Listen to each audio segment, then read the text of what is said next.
Today we're going to look at game development and how game development applies to variables in math. So if you're someone who's like, oh, I want to learn how to make games, uh, we're gonna tie games with variables, tie games together with variables in math.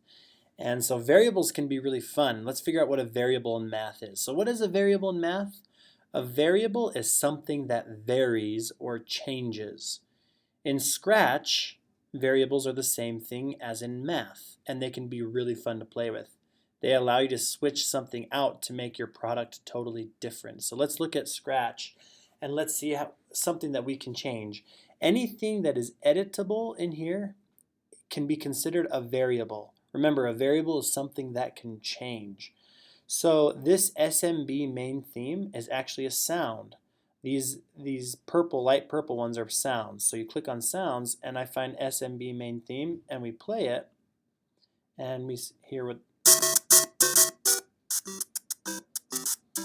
So what the computer is saying basically here is when I receive the start game, so when you hit the green flag and we're at the press S to start, so it's saying when I receive start game, start playing the sound main theme.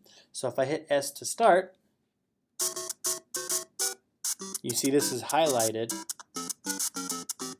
and it starts playing the sound. Well, this is a variable because it's something that we can change. So let's say I want to change this, whoops.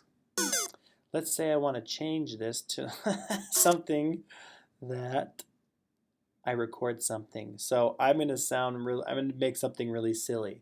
So when it starts the game, it's going to, instead of playing that music, I'm going to make a variable. I'm going to change it and record something different. So here we go. So I'm going to record this. Let the games begin.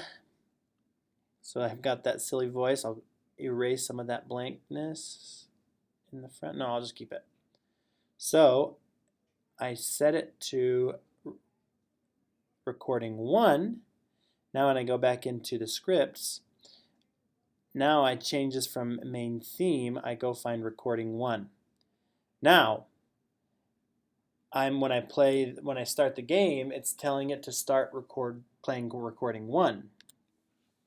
Let the games begin. And so it plays that silly beginning instead of the Mario theme. So what I want you guys to do is you can look, if you go down here, scroll down, this is all stuff this is define move Mario. So this is the coding that tells the computer how to make Mario move.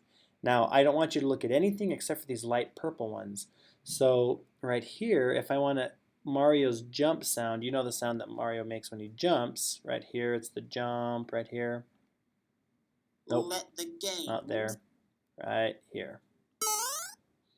So every time Mario jumps, it makes that sound. Well, let's record a new sound. And so every time Mario jumps, we can have him say something else really silly. So I'm going to go back down to Mario moving. And I'll go down to here. And remember, this is a variable because it allows me to change something. And all of this if, it's saying if this happens, then if the up arrow is pressed, then play this sound. And I'm going to tell it to change a new sound and make a new variable. So I'll say we want Mario to be like really, we'll do this. I'm flying. I'm flying. So now every time Mario jumps, he'll say, I'm flying, I'm flying. So let's select this little bit right here. So there's no space in the beginning, and we'll cut it out. And we'll cut the end out. We'll play it, see what it sounds like. I'm flying, I'm flying. So now we go back and we set the new variable. So instead of when Mario jumps, instead of it making that jump sound, let's set a new variable, and that's recording 2. And I could name these, but I didn't. So now when I play the game, let the games begin.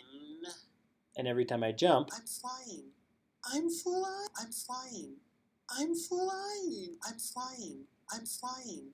That gets really annoying. But what I want you guys to do is play what I want you guys to do is play around with variables and start changing some of the sounds. You can record your own sounds and make it sound really funny, and we'll vote and see which person has the funniest sound in Mario. All right, good work.